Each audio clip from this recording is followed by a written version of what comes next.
Imagine the perfect video store. It would have a great selection, right? Right! Over 10,000 videos. We can all think back to a time when Netflix was just a fever dream and video stores were all the rage. And I think we can all think back to the very first movie that we ever rented. I think it's pretty much burned into our memories. The first movie that I ever rented on VHS was a movie called Return of the Dinosaurs. And I mean, look at this cover art. It's awesome. The dinosaur looks like Godzilla in anime form. The characters look like badasses. How in the hell could I not rent this? Welcome to Jurassic Park.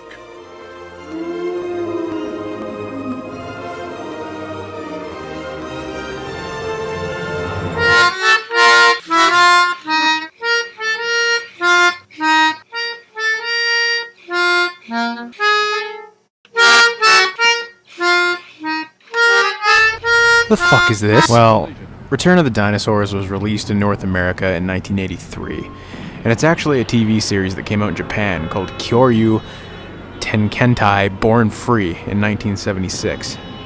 This movie consists of 4 episodes from the show edited together to form this fucking incoherent mess.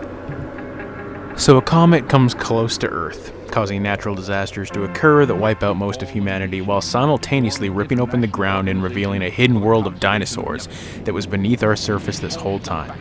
But our climate doesn't work for the dinosaurs, so they all start dying off. That comet's an asshole. Now, a team consisting of some of the lamest characters ever are tasked with capturing the dinosaurs so they can protect them, I guess? Also, they have a blimp called the Carry Donkey. Carry Donkey is the freight carrier to move dinosaurs. Yeah. In case it wasn't obvious, the movie is a mixture of anime, stop-motion animation, and miniatures.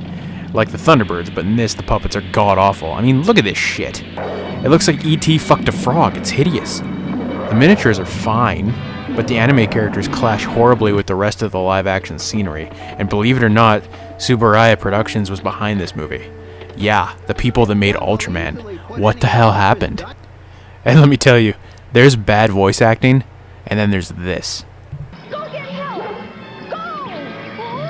Oh! A blood-sucking plant! Joel, return quickly! Josh is trapped by a blood-sucking plant! A blood-sucking plant on my way. Now that's on a whole other level of existence. You could paper mache a turd, and it'd have more personality than these people. And the dialogue, oh my god, the dialogue.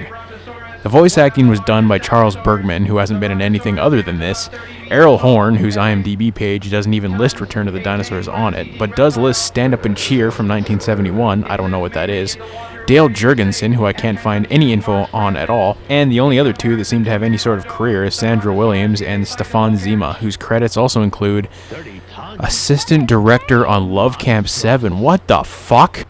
All the youthful beauties of Europe enslaved for the pleasure of the Third Reich. We guarantee that you will not live long enough to forget the things that you will witness and experience inside Love Camp 7. Wow, I love history. Oh yeah, and none of these actors have Return of the Dinosaurs listed anywhere on their IMDb pages. It's almost as if they wanted to hide the fact that they were in this at all. There's a lot of weird editing moments, like these awkward pauses, and they tend to reuse the same shots, both live action and anime sections, throughout the whole movie.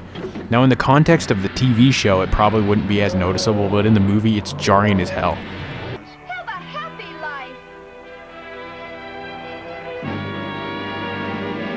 Oh yeah, a villain shows up an hour into the movie, because it needed some kind of plot. He's a Texan, and his henchman sounds like a Nazi, so there's that. Kill any dinosaur we find. There's a drug bomb.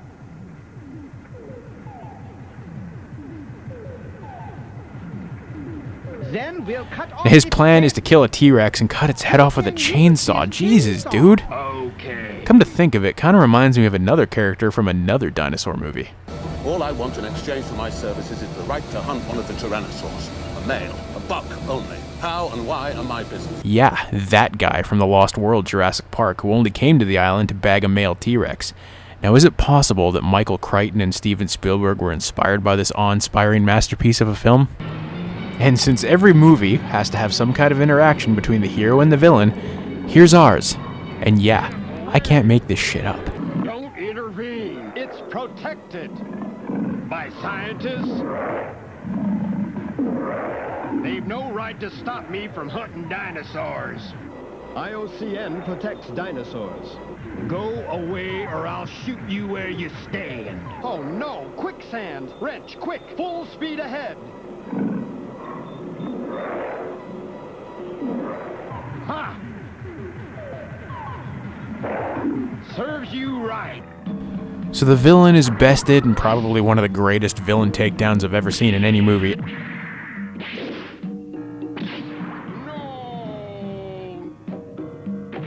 And the movie comes to a close. Thanks. I was so scared. So there you have Return of the Dinosaurs. When I saw this, I was probably about 5 years old, and at the time, for what it was, I liked it, but I was 5, and 5-year-olds are dumb. This movie was only ever released on VHS and never saw a DVD release, and as for the production company, Associates Entertainment International, the only other 2 movies they seem to have been involved with was Ultraman 2, The Further Adventures of Ultraman, and Attack of the Super Monsters, which, guess what? It's another anime stop-motion live-action hybrid with dinosaurs that come out of the earth. Oh, fuck boy, I can't wait to review that one. So suffice to say, I wouldn't be expecting a Blu-ray release ever, which is fine, because this movie needs to stay buried in the past where it belongs. More enemies will come, but we'll always be there to save the dinosaurs from those who would destroy them. No problem, Captain. I'm a super diver.